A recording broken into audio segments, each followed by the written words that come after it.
tamin'ny herinandro ty isika ry kristianina aisany a dia nisy ezaka goavana nataontsika teto amin'ny paroasy mahazo arivo de tsy inona tsy akory zany a fa ny soratra faobe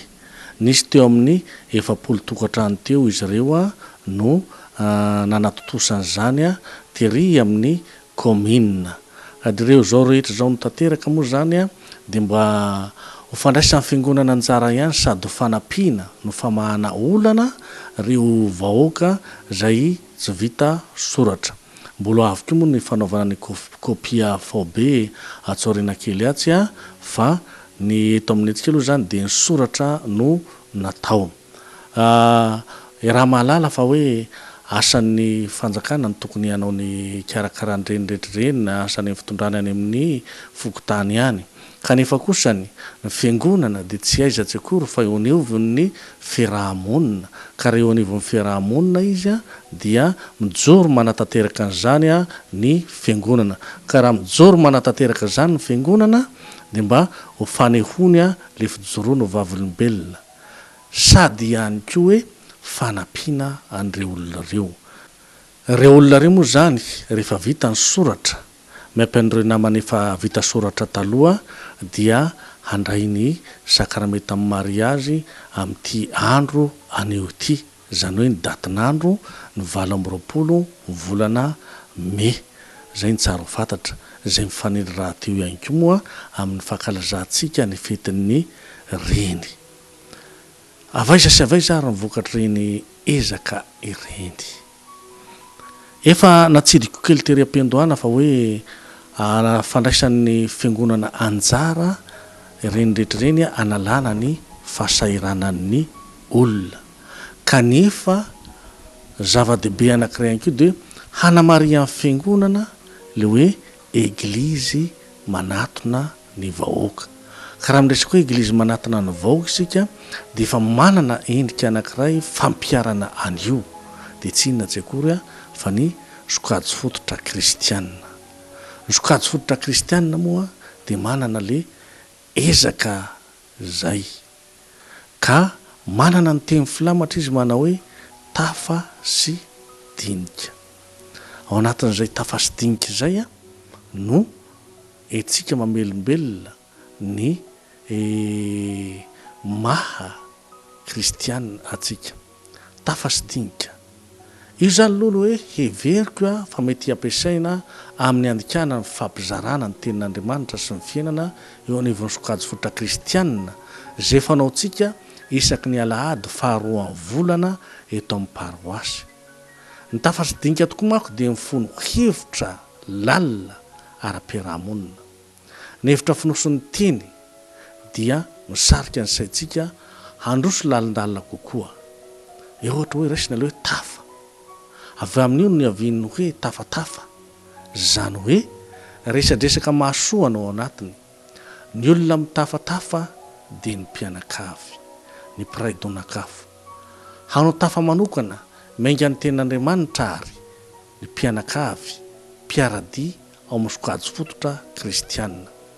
ho voatafatafa ao tokoa mako araka ny fanilovan'ny tenin'andriamanitra ny fahazoany an'io tenin'andriamanitra io zany hoe ny nanaitra azy tamin'izany ny hetahentany sy ny fikasany ary mivavaka angatahany mba hisy akony eo amin'ny fiainany izay voalaza teo izany mivavaka izany no antsoina hoe tafa miaraka amin'ny Jesoa de le teny faharoa tsoa hoe dinika avy eo kosa no azoantsika ny hevitra hoe dinidinika ambany tafitrano raha izay no jerena dia misy fiarahana mamakafaka ao fa makafakana ombam-pandiniana ny hoe ambany tafitrano de midika avy atrano hoe resaka mahakasika ny fiaina tokantrano sy ny manodidina azy ivoahan'ny tserikevitra entina ifanasoavana sy ifanampiana ao anatiny eo ka ireo teny roa ary de mitambatra manome ny fanafoezana hoe tady azontsika saina tsara zany hoe tady zany singako fe faran'izay madinika no mitambatambatra mameny tady. Raha mandeha singa ny reniko fe ireny a dia malemy sady marifo, kanefa no mitambatra miaraka dia manjary mafy sady matanjaka ary azo ampiasaina ny zavatra maro. Maro ny zavatra azo ampiasaina ny tady eo amin'ny fiainana andavanandro. Miakina amin'ny alehibeazana izy ireny. Raha lehibe izy dia atsointsika hoe tady roy na hoe kofehy mahazaka, natao ohatra hoe hamatorana omby na hisintonana zavatra lehibe matetika. Raha kely kosa dia natao hamatorana sy hamehezana zavatra na karazan-zavatra toy ny entana kely atao kôly, natao hanjairana na hamitranana zavatra rovotra ihany koa ny tady. Famantaran'ny fifamatorana koa no hevitra finosina eo anatiny eo. Ka raha eo amin'ny ara-pivavahana ny dikanao antsika kristianina dia izao no azo ambara. Isika kristianina dia mifamatotra amin'ny Kristy. Nataoko hoe mifamatotra fa tsy hoe voafatotra. Ny mifamatotra manko dia misy action réciproque hoy ny fiteneny ao anatiny eo. Ny voafatotra kosany dia toa fanagejana. I Kristy anefa tsy hanagejantsika ny nahatongava tetỳ tamy fa ny hahatonga antsika olon'afaka miaraka aminy. Koa satria efa mifamatotra amin'ny Kristy ary isika. Noho izany dia azo lazaina fa tsy misy dika ny fiainantsika raha ohatra hoe tsy miaraka aminy. Izy nasehontsika eo amin'ny fiainana andavanandro, ka raha mampiseho azy anefa isika dia tokony hanana fifandraisana aminy bebe kokoa. Ilana mandrakariva ary zany ny mikatsaka sy ny mitady azy. Dioary fa miseho hitantsika eto le resaka hoe fitadiavana izay azo avy amin'ny teny hoe tady ihany koa. Ny tady zany eto dia maneho endrika fitadiavana an'i Kristy. Ny olo-tiana sy nahitantsoa no tadiavina matetika. Satry foana tokoa ny iona amin'ilay olo-tiana. Izy Kristy ihany koa anefa no miantso antsika hoe sakaiza fa tsy mpanompo, izany hoe olo-tiana manana tombo-pitia. Izy no tia antsika meloha ary ampianariny hiditra ao amin'izany fitiavan'izany isika. Ny tena mpifankatia dia mifampitady ary mangafoana ny lanitra rehefa tafahoana ny tesimanina. Raha soina nefa ny tantaram-pamonjena dia izy Kristy mihitsy no mitady antsika. Ohatra le hira manao hoe ao ny tompo mitady anao izy. Ka amin'ny alalan'ireo teny roa ireo ary dia efa ohatra azo anaovantsika fanantenana sahady. Izay fanantenana izay dia mifototra amin'ny teny manao hoe velomy Kristy dia ivelomy fa nampanantenana antsika. Io moa zany dia natsoina fanafohezanteny hoe vikina. Tamin'ny farany moa antsika dia namarana tamin'ny teny nanao hoe velomy Kristy dia ivelomy. Fa amin'ity kosa ny hoe nampiana kely zay fa maninona dia satria nampanantenaina antsika izy. Efa nainantsika zany io. Nampiavaka azy zany tamin'ity dia le hoe fampanantenana io. Ary i Kristy zany no azo lazaina fa hoe fanantenana ho antsika, zany hoe ho avintsika mihitsy. Izy zany no atoko no avy. Ao amin'ny sokajy fototra kristianina no erahany manorona ny ho avy amintsika averiky miaraka iray. Ao anatin'ny sokajy fototra kristianina no erahany manorona ny ho avy miaraka amintsika. Ahorony atsika, isika koa nefa mba mifanorona. Zany hoe mety ahorona fa tsy mahalalay fonosana, mety havondrona fa tsy manana ny toe-tsaina samy maka ho azy. Zay no ao anatiny eo. Ka ireo teny roa ireo no entsika manambara amin'ny fionantsika ao amin'ny sokajy fototra kristianina, sady ataontsika teny filamatra any tanana amin'ny fomba fiasa rehetra tendroa tady sy vikina mifandray ireo raha na hoe vikina dia mila tady hamaritana sy andrefesana nezaka vita azo arina amin'ny taranjam-panatanjahantena izy ty zovy amintsika moa ny tsy ahalala ny resaka vikina na hoe so izay misy karazany roa vikina ndava na so à longueur vikina miakatra na so à hauteur reo rehetrareo dia maneho le hoe endrika vikina ary sady mila tady andrefesina dia ireo karazana vikina ireo no entintsika manetsiketsika niezaka sokajy fototra kristianina hatramin'izay ary manomboka izao ihany koa ho atsarana bebe kokoa dia velona indray ary nefa mifantanety mana hoe tsy ho an'ny tanora sy ny ankizy ihany ve ny zany resaka vikina zany valiny dia tsotra ihany haneho an Kristy velona isika fa tsy Kristy maty Kristy velona dia Kristy niasa ny sasatra teto amintsika ny fahatanyrany dia natokana ho antsika manontolo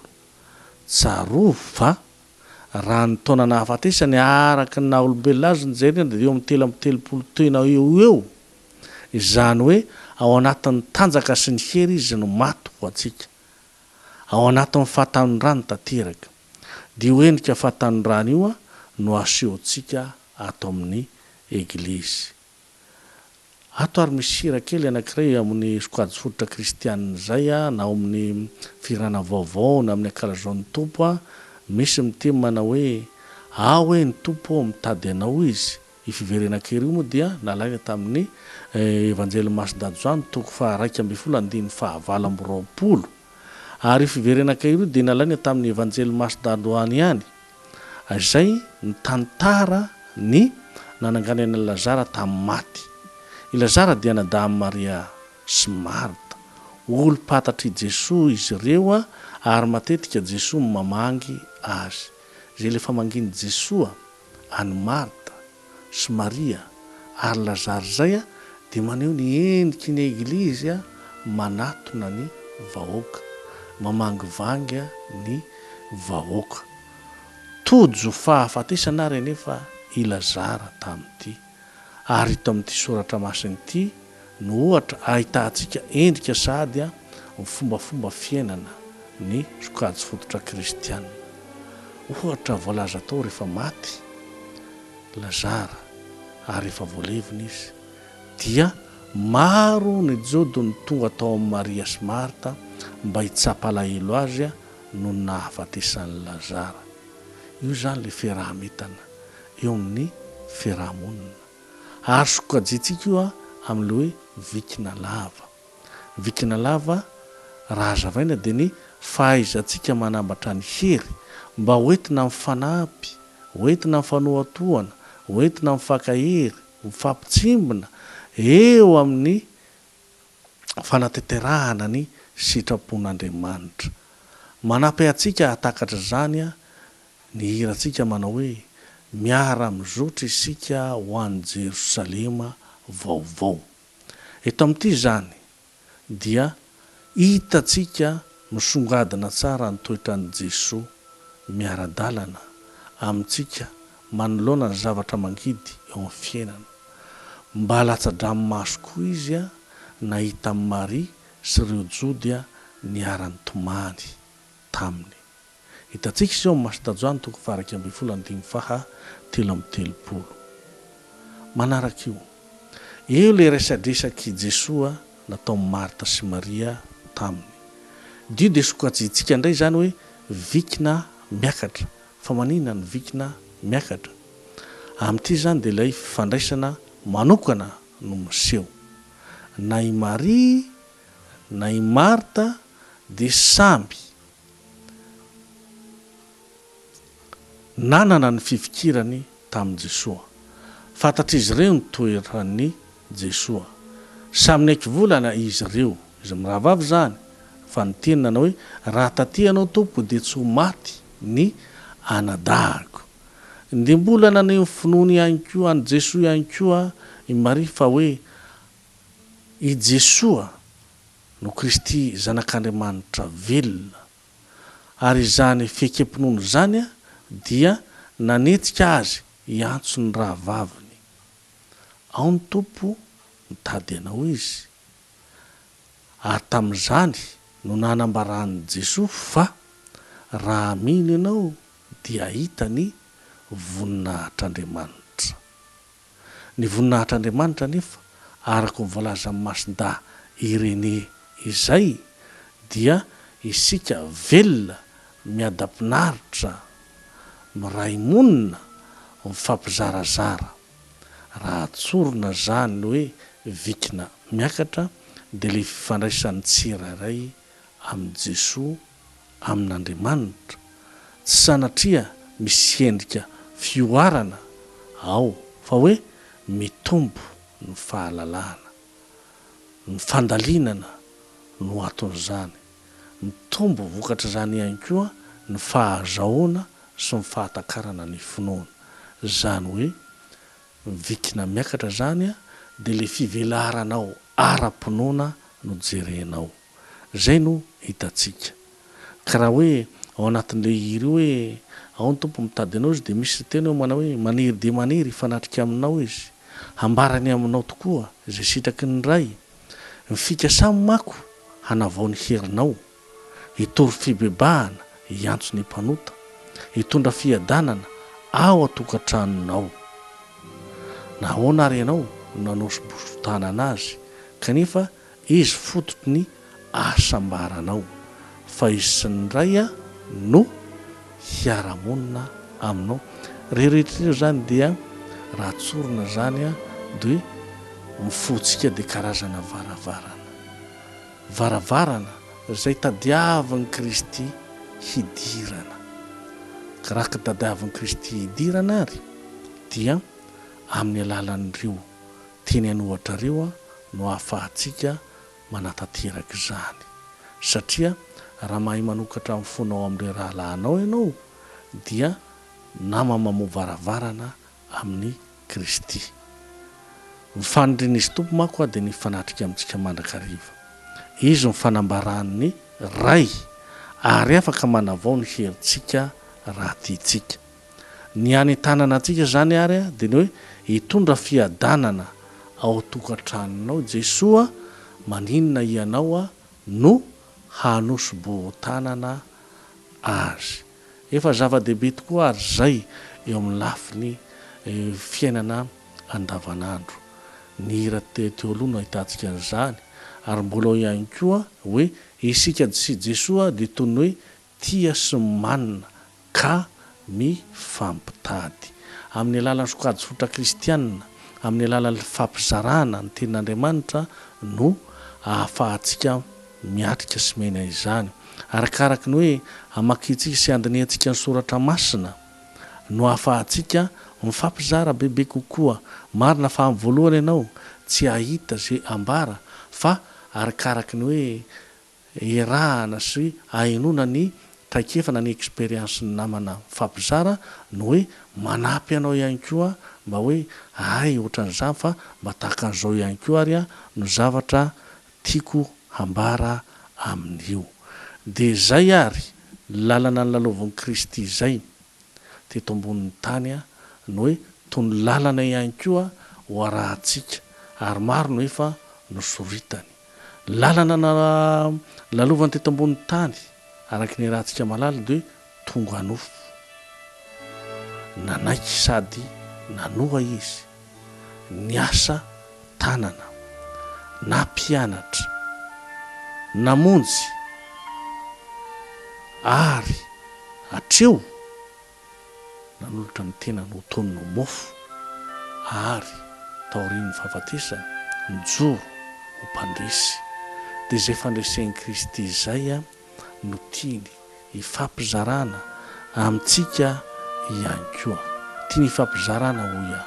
ka raha hifampizarana amintsika dia hoe mifahaizantsika manambatra ny hery tsarovy le fanoharana tary aloha amin'ile hoe tady dia avy amin'ny singako fe faran'izay madinika ary raha tapahanao ren'le singany kely reny dia malemy kely tsisy dikany kanefa reny malemy kely tsisy dikan'ireny rehefa mitambatambatra hitantsika fa mafy isika rehetra dia hoharina misinga fehikely raha misaratsaraka atsika ny tonga femadinika malemy sady marivo kanefa raha mitambatra atsika mafy tanteraka zay le hoe tady isika mitambatra ary manome le tady mafy le vikina hoe iaratsika dia io le hoe ezaka ataotsika ary zay ezaka ataotsika zay dia le hoe fivelomana a Kristy mba ho tanteraka le hoe velomby i Kristy dia ivelomby fa nampanantenaina atsika. Je suis le pain vivant qui est descendu du ciel. Si quelqu'un mange de ce pain, il vivra éternellement. Et le pain que je donnerai, c'est ma chair.